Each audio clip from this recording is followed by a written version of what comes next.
ए हूँ आसिका विजु पट्टनायक बहुमुखी indoor stadium.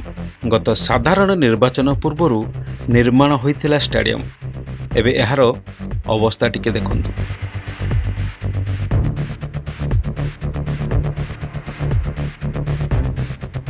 बात्या मंथा प्रभाव रे होइथिबा वर्षा को सही पारेनी स्टेडियम रो छातरु गळुची वर्षा पानी।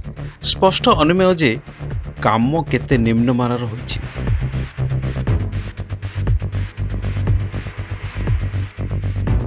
ଏହି ଇଣ୍ଡୋର ଷ୍ଟାଡିୟମର ନିର୍ମାଣ କାର୍ଯ୍ୟ ଆସିକା ପୂର୍ତ୍ତ ବିଭାଗ ଦାୟିତ୍ୱରେ କରାଯାଇଥିଲା। ଖର୍ଚ୍ଚ ହୋଇଥିଲା 6 କୋଟିରୁ ଅଧିକ ଟଙ୍କା।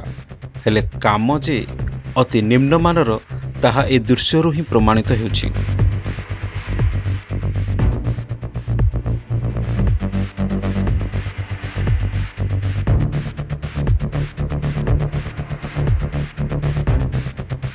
ଷ୍ଟାଡିୟମର ନିର୍ମାଣରେ ଦୁର୍ନୀତିର ଗନ୍ଧ ଆସୁଛି ବୋଲି ସାଧାରଣରେ ଅଭିଯୋଗ ହୋଇଛି। ଆସିକା ପୂର୍ତ୍ତ ବିଭାଗରେ ପାଦ ପାଦରେ ଦୁର୍ନୀତି ହେଉଥିବା ସୂଚନା ବିଭାଗୀୟ ଅଧିକାରୀଙ୍କୁ ଜଣାଯାଉଥିଲେ ମଧ୍ୟ କୌଣସି ପଦକ୍ଷେପ ଗ୍ରହଣ କରାଯାଉନାହିଁ।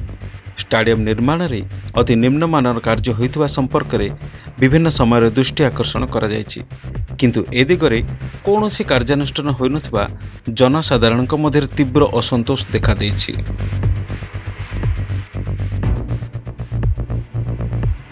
इंडोर स्टेडियम रक्षणाबेक्षण ठीक भाव होना।